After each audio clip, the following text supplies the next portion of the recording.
네, 앞전에 올린 영상의 한 부분을 보고 있는데요. 이제 두 개의 이제 어진이 있죠.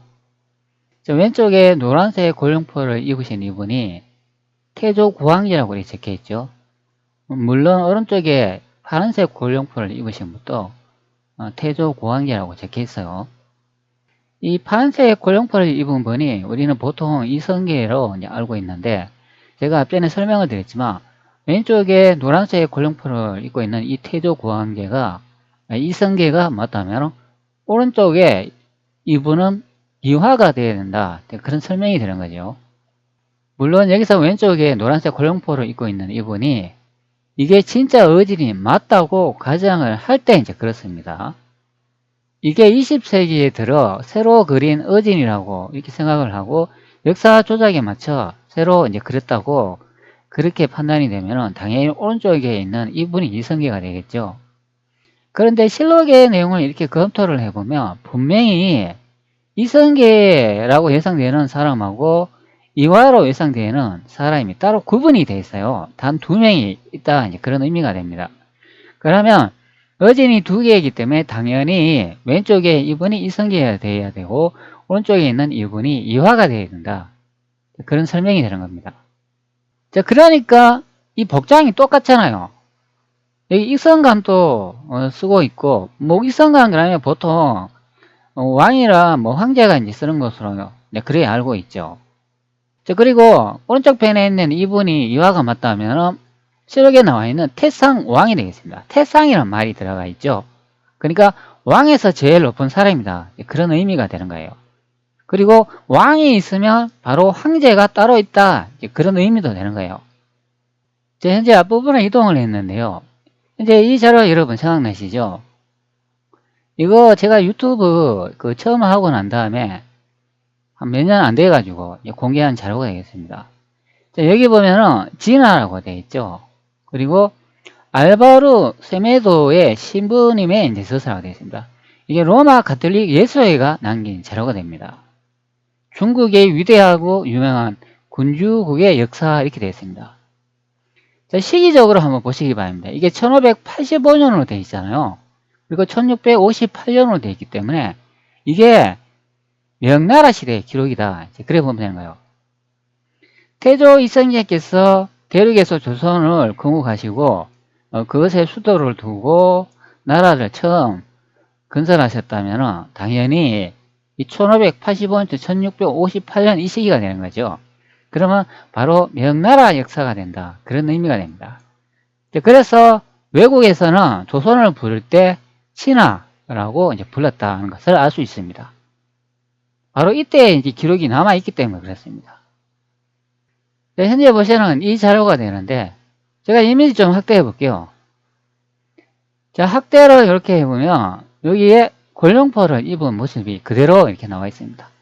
제가 예전에 이분이 효종이라고 많이 여러분한테 설명을 드렸어요. 자, 여기에 이제 자료가 있는데 바로 현재 보시는 이 부분의 내용이 되겠습니다. 그 다음에 다음 장 넘어가면 여기에 또 나와 있는데, 이것도 제가 번역해가 여러분들한테 해석해 드렸어요. 현재 AI가 이제 발전을 했기 때문에 이런 것도 이렇게 드래그 해가지고 복사를 하면 돼요. 여기 있는 문자를. 그러고 난 다음에 AI한테 번역해 달라고 하세요. 그러면 예전에는 제가 일일이 하나하나 다 이렇게 타이핑을 해가지고 이 번역기 돌려가지고 확인을 했는데, 이제 기술이 더 발달을 해가지고 이제 수월하게 해독이 가능한 경우가 되겠습니다. 자, 다시 앞전의 영상으로 돌아와가지고 여기에 이렇게 설명을 하고 있죠. 중국 대륙을 이렇게 설명을 하는데 그 저쪽에는 많은 작은 섬들이 있다, 이렇게 해석을 해주고 있어요. 자, 그러면 다르게 이렇게 생각을 해보면, 와, 중국 대륙에 서쪽에 바다가 있겠구나, 그렇게 해석할 수 있는 부분도 되는 거예요. 우리나라의 신정동국 예지성남 그 기록을 보면 조선에는 서쪽에도 항해가 있다, 그렇게 설명을 해주고 있는 부분이 있어요. 제가 이렇게 생각을 해보면 중국 대륙에 보면은 많은 이렇게 강들이 있지 않습니까? 그러면 호수가 엄청나게 이제 크면은 그게 사람 눈으로 봤을 때 바다처럼 보일 수도 있어요. 아마 그래가지고 이 신부님이 작은 섬들이 있다. 그것도 서쪽에 이렇게 기록한 것 같습니다. 저 지도를 한번 봅시다. 여기 아래쪽에 이제 중국 대륙이 이제 보이는데, 뭐 태조 유성계가 여기 난징에 수도를 뒀다가 여러분한테 많이 설명을 드렸잖아요. 그리고 여기 이제 확대를 해보면, 여기 왼쪽 편에 보시면은 이렇게 호수가 이렇게 많이 보이죠. 물론 오른쪽 여기도 보면은 이렇게 호수가 이렇게 보여요. 그리고 양자강이 이렇게 보이고 있습니다. 중국 대륙의 난징을 이제 기점으로 했을 때 이렇게 서쪽에 보면은 여기 많은 이렇게 강이 이렇게 보이고 이게 물줄기가 이렇게 보이잖아요. 요거는 이제 회수가 되겠습니다.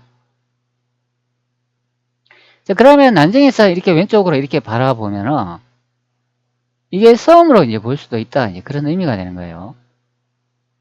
자, 난징을 기점으로 해가 이렇게 서쪽으로 이렇게 바라보면 여기 많은 이렇게 호수와 강이 있기 때문에 이것이 섬으로 볼 수 있다. 이제 그런 의미가 됩니다. 강이나 호수가 이렇게 산을 이렇게 둘러차고 있으니까 알 수 있다. 이제 그런 의미가 되는 거죠. 자, 여기 아래쪽에 보면, 여기도 보면은 더 많은 이렇게 호수가 이렇게 보이고 있습니다.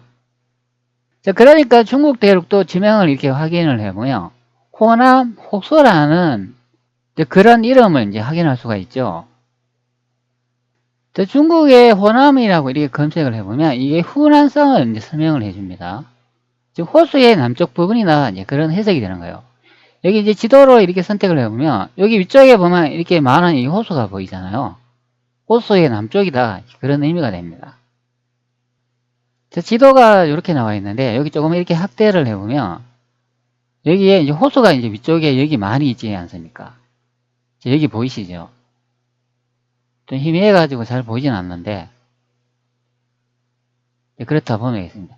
여기가 이제 분지 지역인 것 같아요.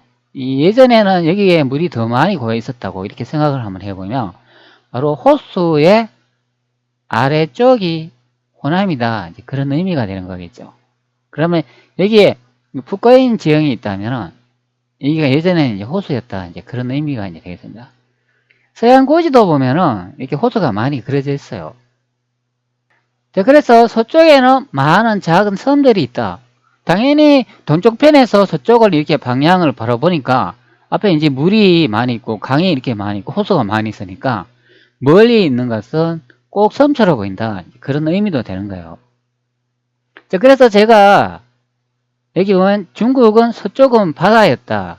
자, 이렇게 주제점을 달아놨어요. 자, 이렇게 제목을 달아놓으면 다음에 영상 찾기도 좀 수월하고 여러 가지 장점이 있어가지고 제가 그렇게 이름을 달아놨다 보면 되는 거예요. 자, 너무 가까이 붙어 있어서 마치 하나의 덩어리로 이룬 것처럼 보인다. 그래서 이제 섬으로 보인다. 이제 그런 의미를 설명을 해주고 있어요. 이 모든 군주국은 15개의 지방으로 나누어 있다. 각 지방은 넓은 왕국이었고 과거에는 모두 그러했습니다. 자, 여기서 이제 중요한 게 뭐냐면 제가 이것을 설명을 하기 위한 겁니다. 각 지방마다 고유의 왕이 있다. 이렇게 설명을 해주고 있어요. 그중 남부 지방이라고 불리우는 9개의 지방은 대부분 큰 강으로 물이 풍부하며 그중 일부는 물이 너무 많아서 많은 곳에서 강 건너편 뚝이 보이지 않을 정도다. 지방마다 왕이 있다고 제가 이거는 예전에 한번 설명을 했을 거예요. 중국에는 왕들의 나라다. 그렇게 제가 이제 설명을 드렸습니다. 제가 앞전에 영상에서도 설명을 드렸지만 조선에는 황제가 있고 왕이 있다. 그렇게 설명을 드렸어요. 그래서 태종실록 15권 태종 8년 5월 24일 1408년도 이 기록이 태상왕이 별진에서 승하다. 이 태상왕이라 그러면 우리는 다 이성계로 알고 있지만 제가 앞전에 설명을 드렸잖아요. 조선에는 황제도 있고 왕도 있다. 자, 여기 이제 왕이라고 돼 있지 않습니까? 그리고 그것도 상왕이다. 이제 그런 의미가 되는 거예요. 왕 중에서 제일 높은 사람을 이제 태상왕으로 불렀다. 이제 그런 의미가 되는 거죠. 자, 그러면 여기서는 임금이라는 사람은 당연히 태종 이방원이 되고 여기에 보면은 또 상왕이라는 사람이 있죠. 태상왕의 바로 아래 직급을 가진 사람, 그분이 상왕이다. 이제 그렇게 되는 거죠. 그러면 여기서 상왕은 제가 앞전에도 설명을 드렸지만 우리가 보통 조선의 2대 왕이라고 잘못 알고 있는 정종이 된다. 그런 의미가 됩니다. 자, 여기 보면 정종도 왕으로 되어 있죠. 그리고 태상왕도 왕으로 되어 있습니다. 자, 그러면 여기서는 태상왕이 누구냐? 바로 이화가 된다. 그런 의미가 되겠습니다. 자, 이화는 제가 다시 살펴볼게요. 조선 전기의 영의정 무사 등을 여기면 문신이다. 그리고 의양군으로 이제 부르기도 했다. 그런 의미가 됩니다. 그리고 1408년도에 이제 돌아가셨다고 이렇게 돼 있죠. 자, 본관은 전주, 호릉, 이호종, 이성계의 이복 동생이다. 이렇게 설명을 해주고 있습니다. 자, 그게 바로 앞전에 이 연대와 똑같다. 그런 의미가 됩니다. 1408년에 돌아간 이 기록이 이화가 된다. 자, 그런 설명이 되는 거예요.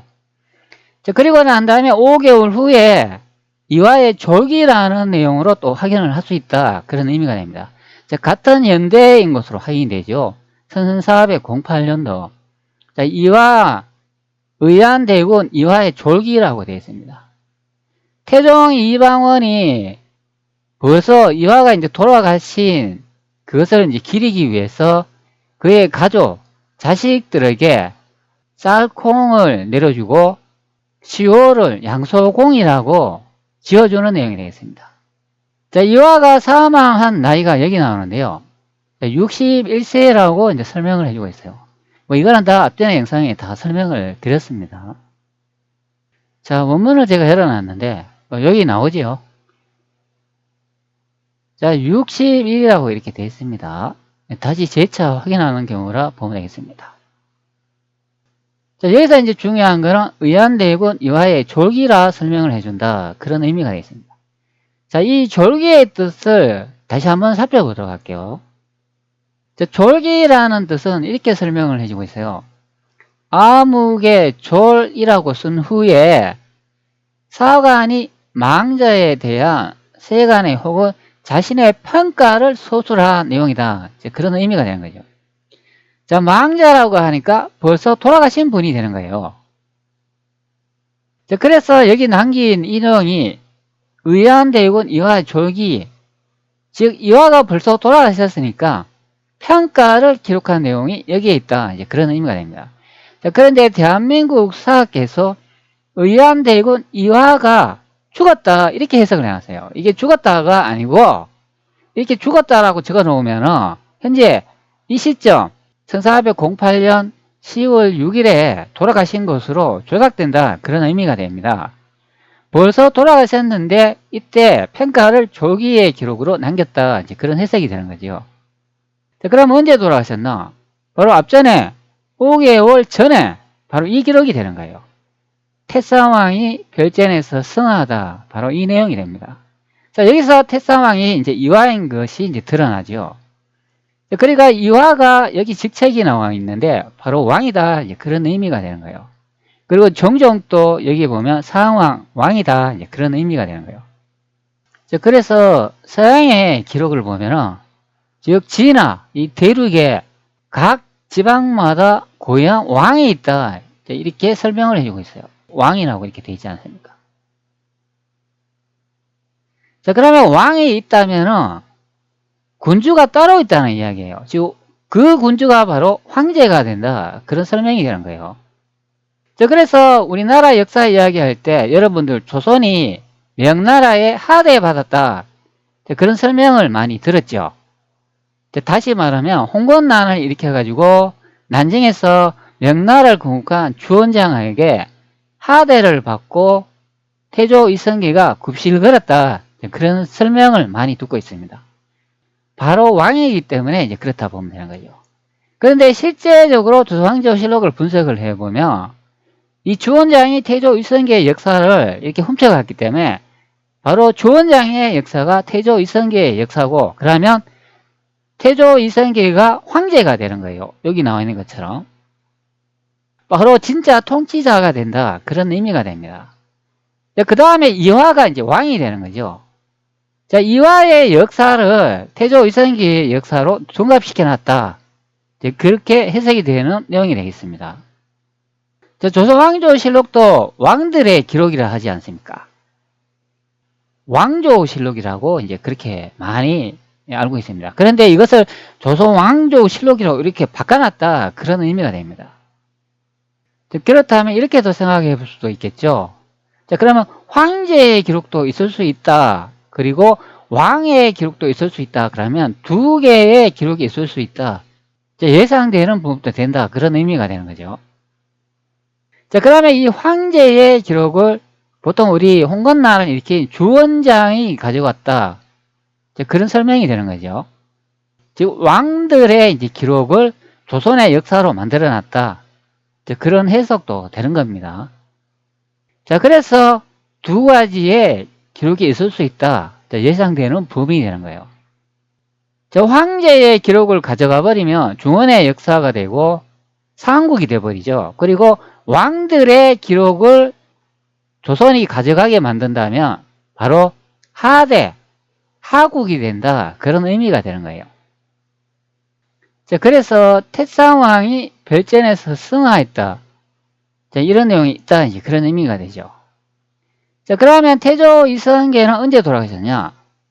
앞전에도 설명을 드렸지만 바로 이 기록이 된다. 1398년에 명홍무 31년 12월 22일에 태조 고황제의 부음에 이르니 대명의 예부의 의례에 관한 일을 말하다. 그일에 태조 고황제께서 승하셨다. 바로 이 내용이 되는 거예요. 금상 황제께서 유저를 받들어 제위에 오르시어. 이렇게 설명을 합니다. 자, 그러면 여기서 금성 황제는 누가 되겠습니까? 자, 바로 건문제가 되겠습니다. 자, 여기 아래쪽에도 건문제 이렇게 되어 있죠. 건문제 원년이라고 되어 있으니까 알 수 있습니다. 자, 이성계의 손자가 되겠습니다. 태조 이방원의 조카가 되겠죠. 자, 여기 이제 날짜를 보시기 바랍니다. 자, 12월 22일이라고 되어 있죠. 자, 그 다음 기록이 또 있어요. 자, 바로 이 기록이 되겠습니다. 자, 12월 26일로 넘어온 것으로 확인이 되죠. 자, 이것도 연대를 보면 1398년으로 되어 있어요. 자, 앞전의 기록보다 4일 후에 기록이 된다. 자, 그런 말씀이 되겠습니다. 자, 임금이 여러 신하들을 거느리고 대행 고황제의 채마를 근영전에 있고 대소 실로들은 모두 마포 대수를 입고 벼로산 사모를 쓰고 마제를 띠게 하였다. 맡은 관사로 하여금 조회와 저자를 정지하고 음악을 금지시켜 3일 동안 공립하고 난 뒤에 상복을 벗게 하였다. 자, 이렇게 해석을 해주고 있어요.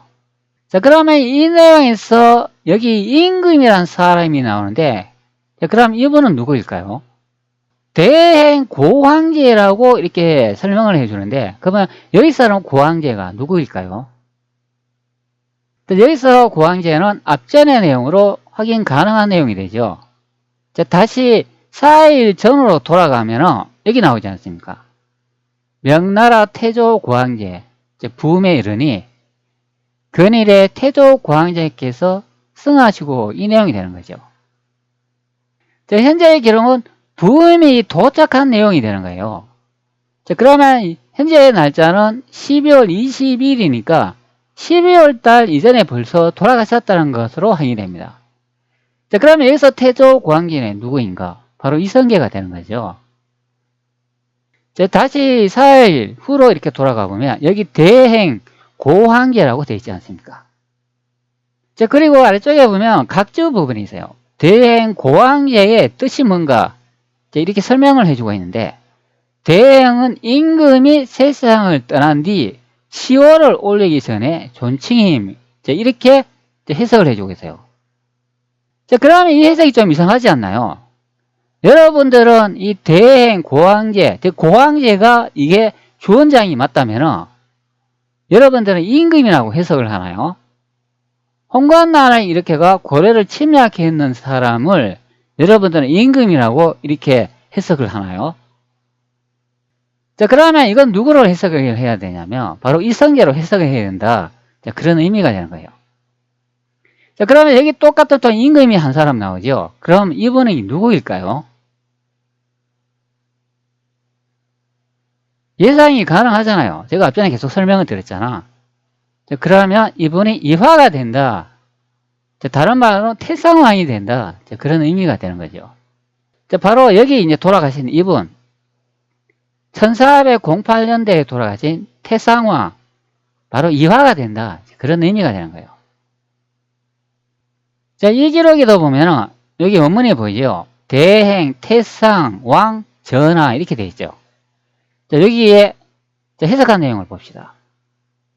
지금 우리 대행, 태상왕, 전하께서 5월 24일에 승하시다.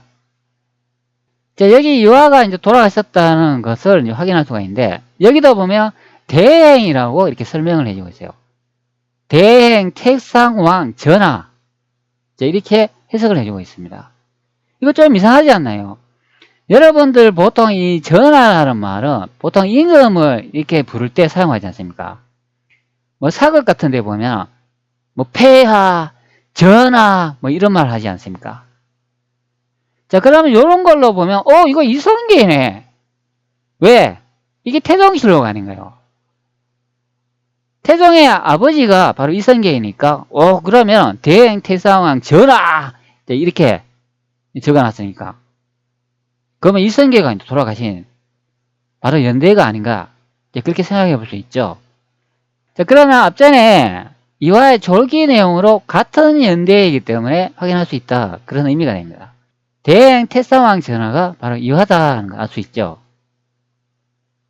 자, 그러면 이 기록을 보면 대행이라는 이런 말이 또 2개 나오죠. 어진 또 2개고 대행 또 2개고 좀 이상하지 않습니까? 그리고 고황제도 2개고 태조도 2개고 좀 희한해요. 자, 여기 보면 대행 고황제라고 되어 있지 않습니까? 자, 다시 말씀드리지만 대행 고황제 이분이 조원장이면 여기 각주 부분에 대행은 임금이 세상을 떠난 뒤 10월을 올리기 전에 존칭임 이렇게 해석을 하나요? 자, 그러면 이렇게 달아나야 되는 거죠. 아, 주원장 대행 고황제가 돌아가셨구나. 자, 그러면 그렇게 해석을 해야죠. 실록도 번역한 사람들이 각기 다르기 때문에 현재 각주단 이분은 누군지는 모르겠지만 여기 대행 고황제라고 되어 있으면 이성계로 보고 이렇게 각주를 달아놨다. 그런 의미가 되는 거예요. 그래서 임금이 세상을 떠난 뒤 시호를 올리기 전에 존칭이다 이렇게 해석하는 거예요. 그러면 여기서 시호는 대행 고황제 이게 시호가 되는 거죠. 다른 말로는 이성계의 시호가 된다. 그런 의미도 되는 거죠. 자, 그러면 여기서 임금이라는 사람은 이성계가 아니라 바로 이화가 된다. 그런 의미가 됩니다. 다른 말로는 태성왕이 되는 거죠. 자, 그리고 이화가 근정전에서 신하들과 상복을 입은 것으로 지금 확인이 됩니다. 자, 제가 원문을 이제 붙여놨는데, 자, 여기 보면 상이라고 되어 있습니다. 상은 무리의 그냥 우두머리라는 뜻이지, 그게 특정하게 뭐 이완이 아니면 태조, 이성계는 이렇게 말할 수 없는 부분이에요. 그냥 실록의 문맥을 전체 이렇게 쭉 확인을 해보니까 뭐 앞과 뒤로 이렇게 따져보니까 상이 이성계가 될 수도 있고 뭐 이화가 될 수도 있다. 그렇게 예상을 하는 거죠. 그냥 여기서는 그냥 상이라고 이렇게 나와 있으면 그냥 높은 분이 군신, 신하들을 뭐 이끌고 갔네. 이제 그렇게 해석되는 거죠. 자, 신하, 군신을 끌고 간 사람이 꼭 뭐 왕이나 뭐 황제, 뭐 임금 이런 사람이 있을까요? 아니죠. 신하들 중에서도 제일 높은 사람이 있을 거 아닙니까?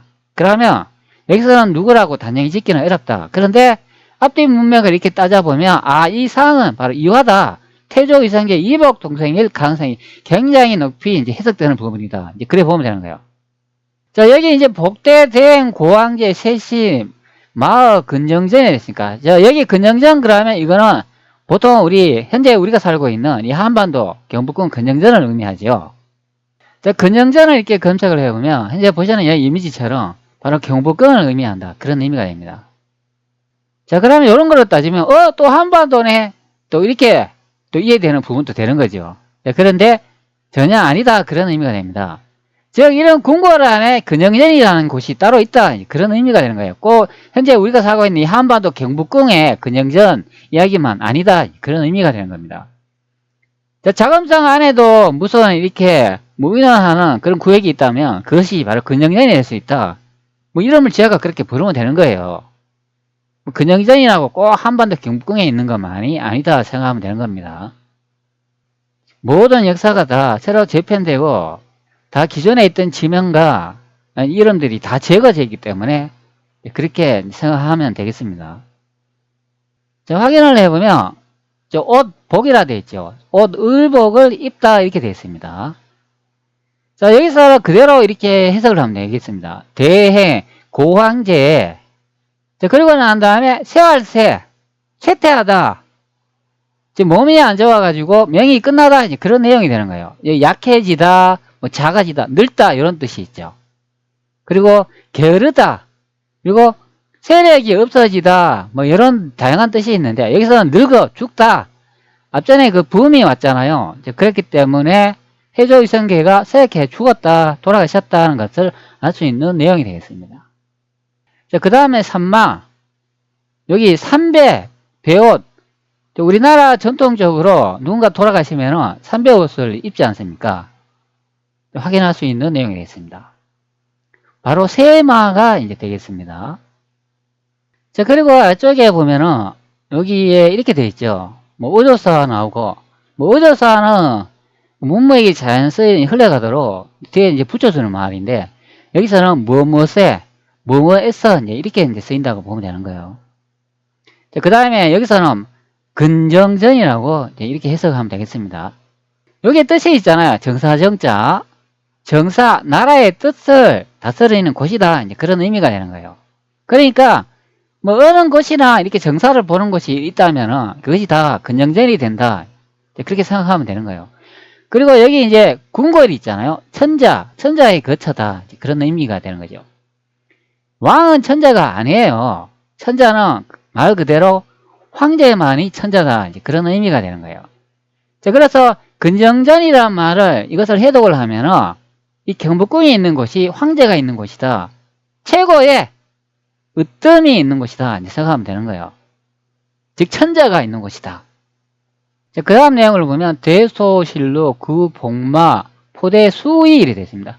여러분 수의라는 말 이거 많이 들어보셨잖아요. 자, 이거는 누군가 돌아가셨기 때문에 수의복, 의복을 입는다. 그런 해석이 되는 겁니다. 자, 실록의 번역 내용을 보면 여기 채마라고 이렇게 해석을 해놨죠. 자, 그러면 이 채마가 뭔지 한번 봅시다. 자, 채마를 이렇게 검색을 해보면 이게 상복이 되는 거예요. 상중에 있는 상제나 복이 있는 예복이다. 그렇게 해석을 해주고 있습니다. 자, 상복은 엄격하게 갖추어 입은 것으로 인간의 생명에 대한 존엄을 나타내는 것으로 삶과 죽음의 갈림길에서 죽은 사람을 예로서 보내기 위한 사한 사람들의 예를 표현하는 방법이다. 상복을 입는 것을 성복이라고도 하는데 이렇게 이제 해석을 해주고 있어요. 자, 그리고 여기 내용을 보면은 이게 3일 동안 공림했다 이런 내용이 나오죠. 자, 현대에 보면 3일장을 치르고 있지 않습니까? 자, 그러면 1398년부터 이게 우리나라의 전통 3일장이 되는 거예요. 자, 제가 우리나라의 장례 좀 찾아보니까 뭐 5일장도 지냈다 하고 뭐 그런 것 같습니다. 뭐 5일장이라 그러면 이거는 평면 기준이 되겠죠. 근데 이제 왕실을 중심으로 뭐 3일장을 금하고 뭐 13개월의 소상 그리고 25개월의 대사 27개월 담제 등을 뭐 지냈다는 이런 내용도 있네요. 실록의 내용을 보면 그 3일 동안 공립을 했다. 그 3일 동안 아이고 그러면서 이렇게 곡을 하는 그런 내용이 되는 거예요. 3일만 하고 뭐 상복을 이제 벗게 했다. 이제 그런 내용이 되는 거죠. 자, 그런데 이 내용 보면 좀 이상하지 않나요? 3일 동안 공립을 하고 난 다음에 상복을 벗었다. 자, 이렇게 해석을 하니까 앞전의 내용으로 이렇게 다시 돌아가 보면 여기 부음이 왔지 않습니까? 다른 먼 곳에서. 자, 여기 원문에는 태조고황제라고 이렇게 적혀 있는데 원문에 없는 또 명나라를 이렇게 집어했어요. 자, 그러면 명나라에서 이제 부음이 왔다. 그런 해석이 되는 거죠. 다른 말로는 중국에서 왔다. 이제 그런 해석이 되는 겁니다. 자, 그렇기 때문에 이제 짧게 이제 3일 동안만 공만 했다. 이제 그런 설명이 되는 거예요. 다치상기 하면은 각주 내용이 중요하다. 이제 그런 의미가 됩니다. 대행 고황제, 대행은 임금이 세상을 떠난 뒤 시호를 올리는 전의 호칭이다. 이렇게 설명을 하니까. 자, 시호지요. 자, 여러분들이 주원장의 시호를 올리나요? 근데 그것도 조선에서. 이거는 태조실록인데요.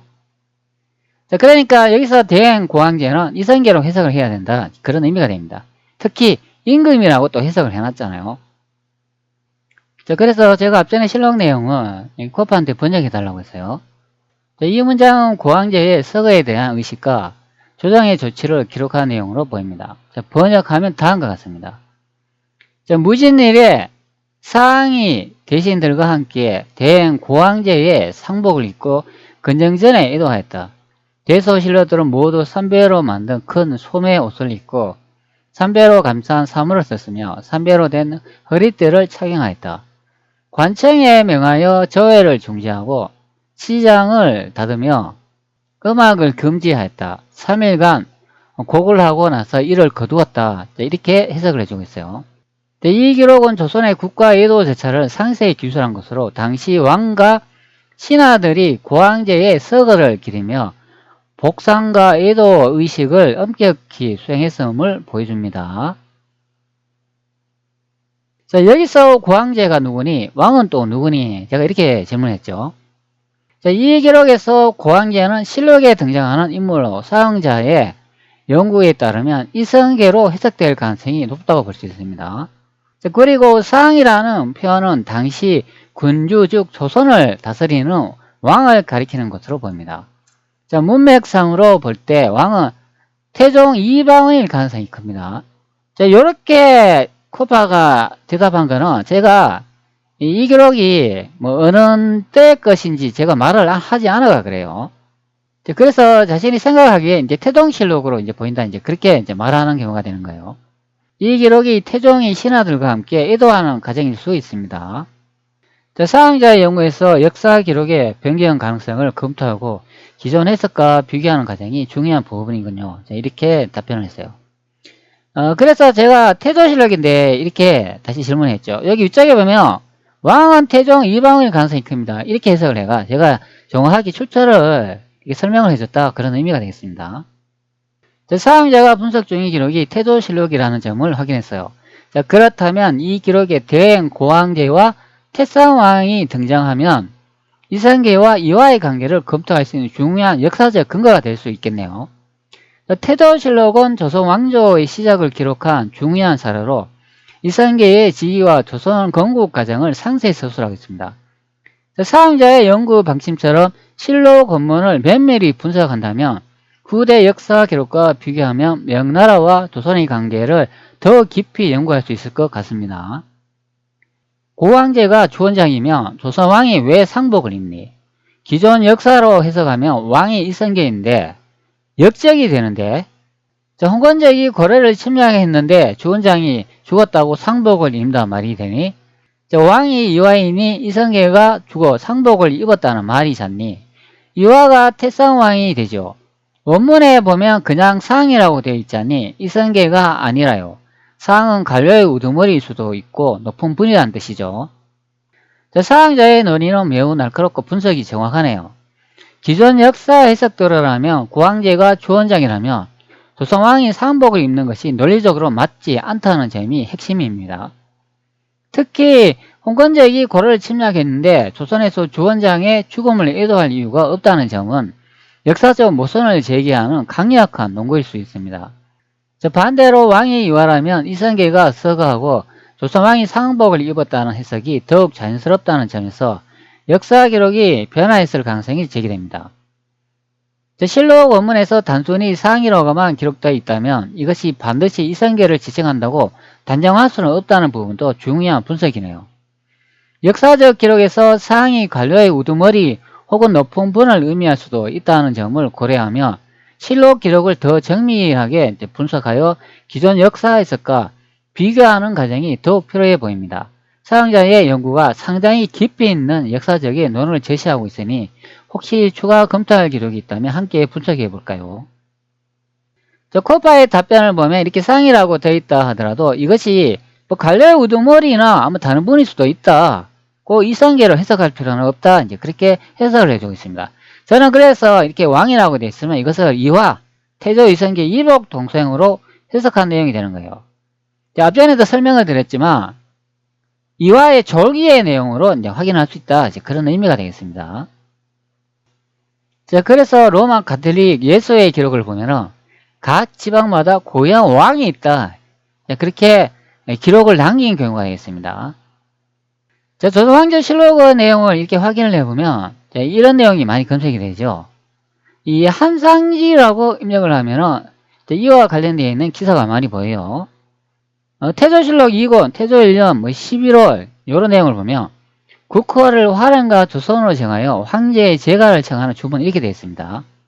자, 그러면 여기서 황제라고 하면 이거는 누가 될까요? 자, 앞전에 얘기 나와 있잖아요.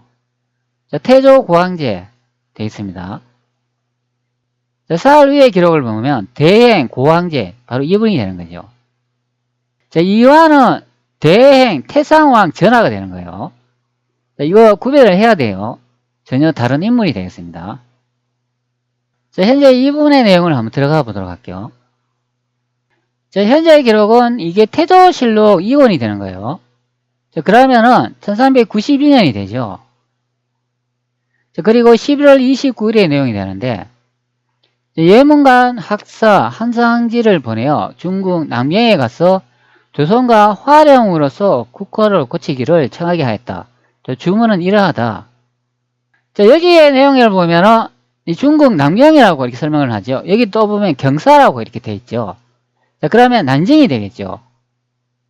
자, 배신이 조임이 중국 솔로부터 돌아와서 상가 예부의 자문을 가지고 왔다. 이런 내용을 확인할 수 있습니다. 한상지라는 사람이 여기 중국 남경에 가서 조선의 국호를 받아온 사람이 되는 거예요. 한상질이 왜 명나라 주원장한테 가 이름을 받아오나요? 여러분 한번 생각을 해보세요. 이게 이상한 법문인 거예요. 자, 여기 중국 남경에 태조 이성계가 있었기 때문에 이성계한테 조선의 국호를 받아왔다. 자, 그렇게 해석을 해야 맞는 경우가 됩니다. 자, 그게 왜 그런가 하면 앞전에 얘기 나와 있잖아요. 태조 고황제가 이성계이기 때문에 그렇습니다.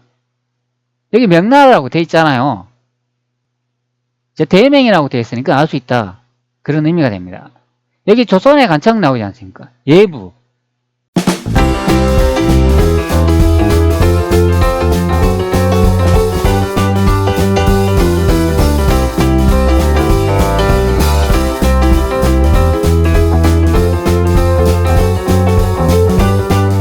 자, 그리고 이방원이 시호를 강은 지운 개운 성문 신무대왕이라고 다시 시호를 올려주는 내용을 예전에 설명을 했잖아요. 자, 이 내용을 이제 복사해가지고 실록으로 확인을 해보면, 자, 이 내용에 보면 태조 이성계에 묘를 쓴 곳을 볼 수가 있는데, 여기 세종실록이 나와 있어요. 여기 양주 도읍이라고 되어 있습니다. 경기 지역. 자, 현재 여기 들어왔는데요. 여기 경기 지역이라고 설명을 해주고 있습니다. 바로 양주가 되어 있습니다. 여기 원문에 이렇게 보이시죠? 양주 도부. 자, 여기 내용도 이렇게 설명을 하잖아요. 본 고구려 남평양성이다 이렇게 설명을 합니다. 1185년도 대청 강요도 일본 국립국회도서관 소장용이 되겠습니다. 자, 현재 이 대륙을 이제 표시해주고 있는데 이 지도를 이제 확대를 해보면 여기 양자강 일대 요 확대를 해보면 여기 양주라고 이렇게 적혀 있죠. 자, 여기 양자강이라고 이렇게 적혀 있습니다. 자, 그리고 여기 양주라고 이렇게 적혀 있죠. 이 고양주지라고 되어 있으니까 예전에 이 지역을 양주라 불렀다. 이제 그런 해석이 되는 겁니다. 자, 그리고 강남이라 이제 불렀다. 이게 남경이 되는 거죠. 바로 여기를 설명한다. 그런 의미가 됩니다. 자, 그리고 이 강도라고 되어 있죠. 고려가 30년 동안 원나라를 피해가지고 임시 남경수도를 둔 지역이 바로 여기가 되겠습니다. 바로 다 이 일대가 된다는 거죠.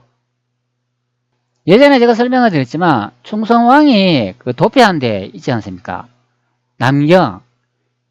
그때 금산사에 여러분 도피했다고 설명을 드렸잖아요. 바로 여기 이 금산사가 되겠습니다. 바로 실록에 이게 양주 도부가 된다. 그런 설명이고, 옛날에 고구려시대 때는 이게 남평양성이다. 그런 설명이 되는 거예요. 자, 여기 이제 한성 나오죠?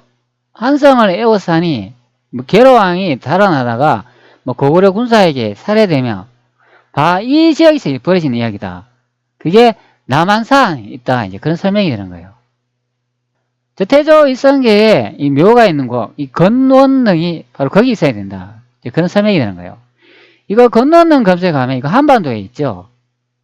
건원릉 이렇게 검색을 해보면 이거 대한민국 현재 한반도에 있는 능이라고 설명을 해주고 있어요. 이게 이제 태조 고항제라고 이렇게 설명을 해주고 있어요. 자, 이미지를 검색을 해보면 태조 이성계에 여기 능의 위쪽에 억새풀이 있죠. 이 억새의 이 꽃말을 이렇게 살펴보면 뭐라고 설명을 하냐면 속이다의 뜻이 있습니다. 자, 여러분 어느 누가 자신의 능에 이렇게 억새풀을 이렇게 사용하나요? 자, 이거 내용을 이렇게 확인을 해보면 태조 일성계가 죽을 때 자신의 고향에 이제 묻어달라 했는데 그것을 못해가지고 태종 이방원이 아버지가 살아있는 고향의 흙을 퍼와가지고 여기에 이렇게 사용했는데 그때 이 억새하고 같이 가져왔다. 그래가지고 이 태조 이성계 건논능에 억새가 이렇게 자란다. 이제 그렇게 설명을 하는 부분이 있는데 원래 억새의 참뜻이 뭐냐 하면 속이다, 속음수가 있다. 이제 그런 의미가 가지고 있습니다. 자, 그러면 그 꽃말에 의해 가지고 이렇게 생각을 해보면 이거 가짜인데 이성계의 눈으로 속이고 있다. 이제 그런 해석이 되는 거예요. 자, 바로 여기에 나와 있지 않습니까? 건논능은 이 태조 강은 지은 경운 선무 신무 대왕을 장사 지냈는데 여기에 장사 지낸 부분이 여기 설명을 돼 있어요. 남쪽에 검한산 기슭이 있으니 자룡 계자 정향이다. 능 남쪽에 신도비가 있고 능지기 건무인 소군 이렇게 되어 있습니다. 자, 그런데 여기에 설명을 해주고 있잖아요. 이게 남평양성이라고 이렇게 해석을 해주고 있잖아요. 자, 다시 한번 위쪽으로 한번 이동해 볼게요. 자, 그러면 이 남평양성이 도대체 어디에 있나요? 이 한반도를 기준으로 생각을 해보면. 자, 여기 또 남한산이라고 이렇게 설명을 해주잖아요. 자, 그러면 남한산을 검색해 보면 알 수가 있겠죠. 자, 남한산을 이렇게 검색을 해보면 이렇게 설명을 해주고 있어요. 자, 경복궁 여기에 있죠. 자, 그리고 남한산이 여기 있습니다. 자, 실록에 어떻게 되어 있나요? 남한산에서 남쪽으로 능이 있다 이제 해석을 해주고 있잖아요. 자, 여기 보시기 바랍니다. 여기에 양주 도부가 되는데 거기에서 남쪽에 검한산 기슭에 있으니 이렇게 되어 있습니다. 자, 여러분들. 자, 제가 양쪽으로 이렇게 배치를 해놨는데요.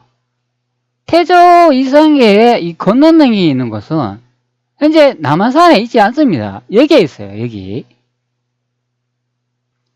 자, 그런데 남한산을 보면은 여기에 있지 않습니까?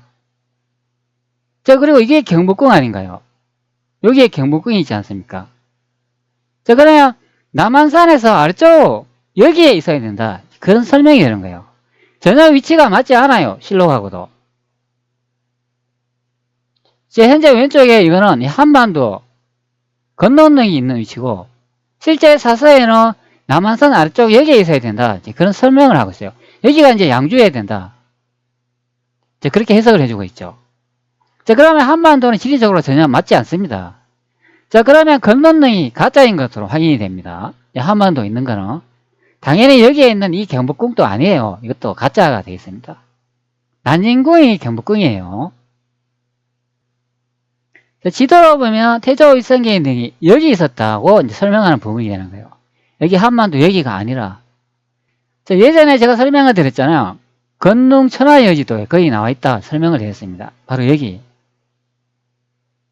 1743년도 건능 천하여지도를 보겠습니다. 이 지도도 여러분한테 많이 설명이 됐지만 여기 양자강 일대를 한번 보도록 할게요.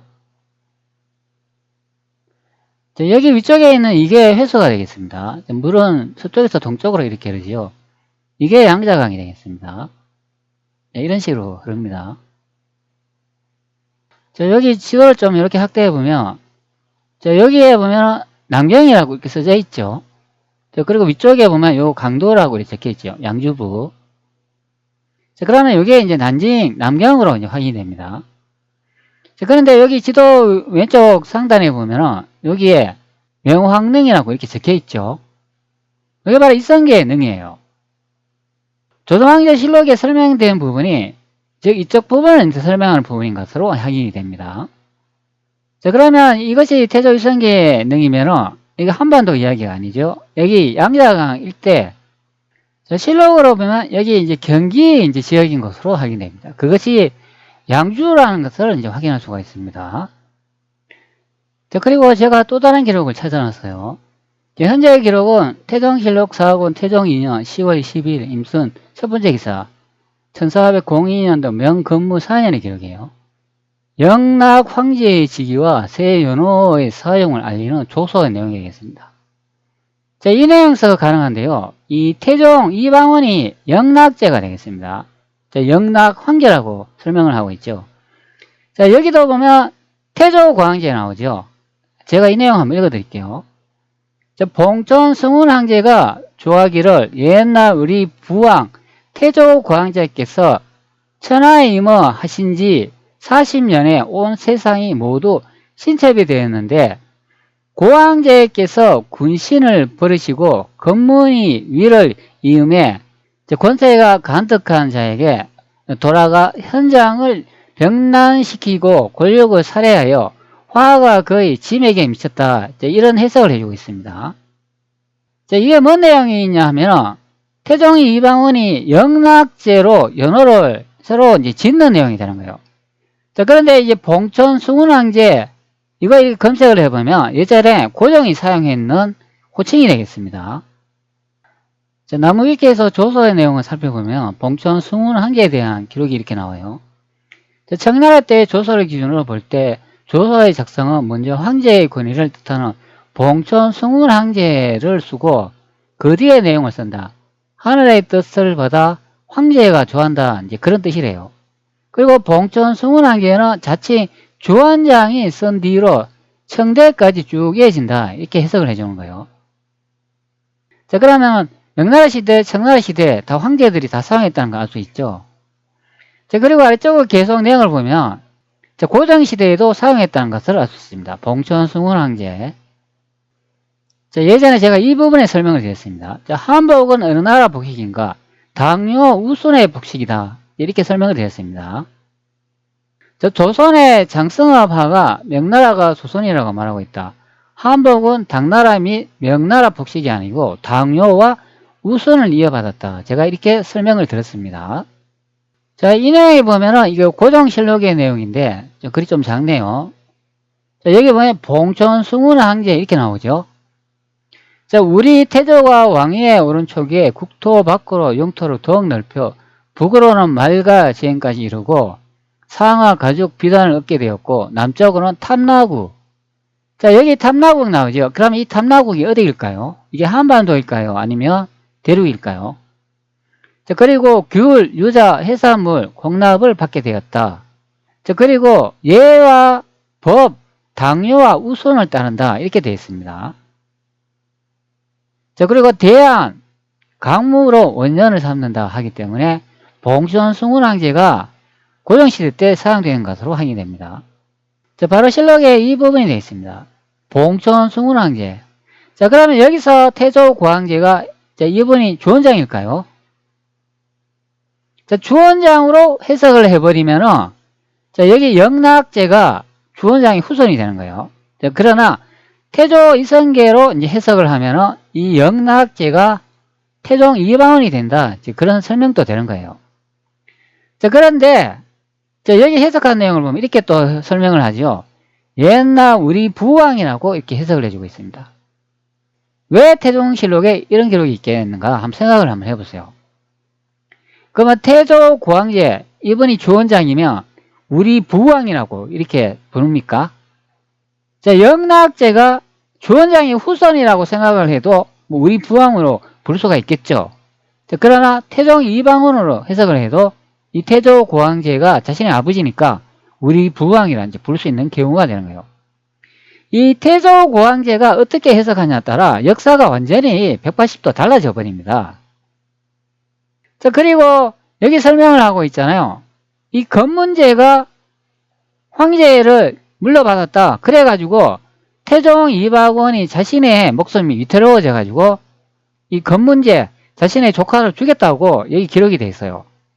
자, 그리고 난 다음에 여기 이제 뭐가 중요하냐면은 여기 경기라는 말이 나오고 있어요. 자, 원문에 보면 여기 경기 말이 나오죠. 자, 이게 바로 앞전에 조선에 이제 수도가 있는 여기 경기 양주 도부 그 위치가 되어 있습니다. 여기 경기라고 정확하게 나오지 않습니까? 자, 거기에 태조 이성계에 능이 있다, 즉 건원능이 있다 이제 설명하는 부분이에요. 자, 대청 강요로 다시 돌아와 보면 여기 양주라고 이렇게 적혀있기 때문에 바로 여기가 강남 그리고 남양이 된다, 그런 설명이죠. 자, 훈민정음 은혜번에 보면 중국은 황제에 계신 나라이니 우리나라 상담의 강남이라 한다, 바로 그것을 설명한 부분이 되는 거예요. 지도를 좀 축소를 해보면 현재 이쪽 부분이 되죠. 자, 훈민정음 은혜번에 보면은 바로 이 부분이 되는 거죠. 띵극은 황제에 계신 나라이니 우리나라 상담의 강남이라 한다. 바로 이 내용이 되겠습니다. 자, 훈민정음 은혜본에 대한 내용이 나왔으니까 뭐 이것도 예전에 제가 설명을 드렸지만 자, 한 번 더 얘기해 드리는 경우가 되겠습니다. 자, 세조실록 20권 세조 6년 5월 28일 1460년도 명천순 4년 기록이 되는 거예요. 이 내용도 예전에 제가 다 설명을 드렸어요. 자, 여기 보면 훈민정음은 선왕께서 손수 지으신 책이요. 동국정운과 홍무정운 모두 선왕께서 찬정하신 책이요. 이렇게 해석을 하잖아요. 이 찬정이 뭐냐 하면은 뭐 참고했다고 이제 설명할 수도 있는 부분이 되고 뭐 손수 지었다 이제 그런 내용도 되는 거예요. 이 찬정의 뜻을 살펴보면 뭐 여러 가지 좀 뜻이 좀 있어요. 자, 그런데 여기 보면 동국정운 나오고 홍무정운이라는 말이 나오죠. 이 홍무라는 말 나오죠. 제가 늘 여러분들한테 설명을 드렸지만 이 홍무는 태조 이성계를 지칭하는 말이고 이게 무인이다, 그런 뜻을 가지고 있다고 제가 설명을 많이 드렸어요. 자, 그럼 홍무정운에 대해서 한번 알아봐야 되겠죠. 자, 홍무정운을 검색을 해보면 이렇게 설명을 해주고 있어요. 홍무정운은 중국 명나라 태조 홍무 8년 1370원에 편찬한 운서이다. 악소본과 소련 등 11명의 학자가 편찬했으며 총 16권이 달리되었습니다. 자, 여기 보면 태조 또 주원장이라고 또 설명을 해주고 있죠. 자, 여기 주원장 나오죠. 본명은 주원장으로. 자, 그러면은 한번 생각을 한번 해봅시다. 자, 이 훈민정음 창제할 때 홍무정운을 참고했다고 하면은 자, 그러면 이렇게 생각해 볼 수 있는 거예요. 그러면 우리나라 말이 중국어네. 자, 다르게 생각을 해보면 이 한글이 그러면 중국어였네. 자, 이렇게 해석되는 부분이에요. 자, 그러면 여러분들은 중국인이 되는 거예요. 자, 그런데 기존 역사학으로 여러분 생각해 보면 이 중국어는 한자 아닌가요? 자, 그러면 홍무정운이 주원장이 썼다 그러면은 이게 중국어로 됐어야 된다, 그런 해석도 되는 거예요. 자, 그런데 여러분은 한국어를 쓰지 않습니까? 그리고 이거 한글을 쓰는데 이거는 중국어하고 전혀 언문 체계와 그 문자가 다르지 않습니까? 자, 그러면 훈민정음을 창제하신 이 세종이 왜 동국정운하고 홍무정운을 참고했는가? 태조 이성계가 홍무였기 때문에, 그래서 남긴 책이 홍무정운이기 때문에 그것을 참고했다, 그런 설명이 되는 거죠. 자, 주원장이 썼다면 당연히 그 의문 자체가 중국어로 되어 있겠죠. 자, 여기서 중국어라고 하는 거는 중화인민공화국이 사용하는 언어를 말하는 거예요. 자, 그러면 우리가 한글을 현재 쓰고 있는데 그러면 이게 중국어로 되어 있어야 돼요. 자, 여러분 뭔 말인지 좀 이해 좀 되시나요? 자, 그런데 우리가 사용하는 이 한글은 중국어로 되어 있지 않죠. 즉 우리말, 순수 우리말 발음으로 되어 있다, 그런 의미가 됩니다. 자, 그러면 이 홍무정운이 이성계가 작성하고 편찬한 책인 것으로 이제 확인이 되는 내용이죠. 자, 앞전에 제가 설명을 드렸잖아요. 여기 나오지 않습니까? 이 태조고황제가 이성계였다고 계속 설명을 드렸잖아요. 자, 그리고 난 다음에 사흘 후에 대행고황제께서 돌아가신 기록도 있다. 이런 기록이 다 고황제가 이성계였다고 계속 설명을 드렸잖아요. 자, 그리고 또 다른 기록이 있는데 또 이렇게 설명을 해주고 있어요. 자, 이거는 인조실록 31권 인조 13년 11월 5일 1635년 기록이죠. 또 승문원에서 홍무정운의 반포를 건의하다. 자, 중국에서 반포한 홍무정운은 음어자와 자법이 모두 갖추어져 있는데 이는 본래 고황제가 천하가 통일 문자를 쓰게 하기 위해 창제한 책이다. 자, 이렇게 해석을 해주고 있어요. 자, 그런데 여기 원문에 보면은 중국이 아니고 중조로 되어 있습니다. 여기 어디 중국이라 되어 있나요? 자, 다른 말로는 중국, 조선, 수도, 태조 이성계가 있는 곳을 의미하죠. 자, 그래서 중조라고 하는 거예요. 자, 원문을 한번 보도록 하겠습니다. 자, 학대를 한번 해보면, 자, 여기서 이제 확인할 수가 있겠죠. 자, 여기 고황제에 나오죠. 자, 그리고 위쪽에 한번 봅시다. 자, 여기 중조라고 되어 있지 않습니까? 중국이 아니고 중조가 되겠습니다. 조선의 조정이 되는 거죠. 다르게 이제 해석을 하면. 그 수도권 지역이니까 알 수 있는 내용이 되겠습니다. 자, 그 다음에 세종대왕이 홍무정운을 참고했다고 하니까 홍무정운이 쓴 의도가 이렇게 나와 있지 않습니까? 자, 여기 나오잖아요. 천하가 통일 문자를 쓰게 하기 위해 창제한 책이다.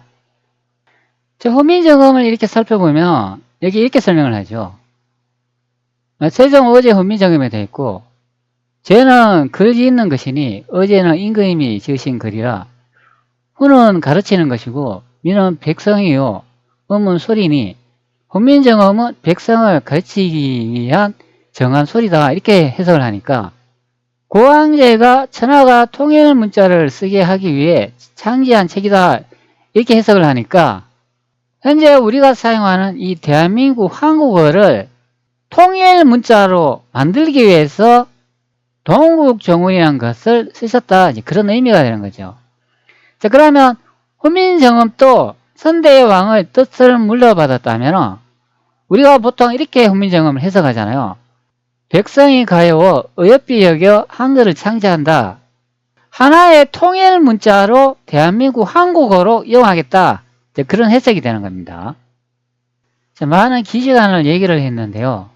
자, 여기 실록에 나와 있는 것처럼 대행고황제라는 분이 이분이 태조 이성계가 되는 거고 또 다른 기록이지 않습니까? 대행 태상왕 전하라고 되는 게 이분이 이화가 된다. 그런 설명이 되는 거예요. 자, 그래서 다음에 기록을 보면은 의안대군 이화의 졸기 내용으로 이제 확인할 수 있다. 그런 의미가 됩니다. 자, 여기 내용이 이렇게 나오지 않습니까? 다시 하북에 오랫동안 머무르다가 가까이 회사에 머물렀고 이어서 경기에 이르니 이렇게 해석하잖아요. 자, 하북이 바로 베이징 북경 태종 이방원이 있던 곳이 되는 거죠. 자, 그러면 자금성이 된다. 이제 그런 설명이 됩니다. 이때는 아직 자금성을 짓지는 않았으니까 고려의 수도 베이징 북경이 성이 되겠죠. 그리고 난 다음에 건문제를 줄이기 위해서 여기 회수하고 사에 이릅니다. 그리고 경기에 이제 도착했다. 그런 설명이 되는 거예요. 경기 수도가 있는 곳, 태조 이성계가 있는 곳에 이제 도착을 하니까 여기 이제 건문제가 있다. 그런 설명이죠. 이때는 건문제가 한번 황제가 되기 때문에 태조 이성계는 앞전에 제가 설명을 드렸잖아. 벌써 돌아가셨다. 그런 설명이 되는 거예요.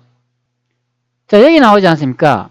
대명의 예부에 근일의 태조 고황제가 이제 돌아가시고 여기 금상 황제가 건문제가 됐다. 그런 설명을 해주고 있습니다.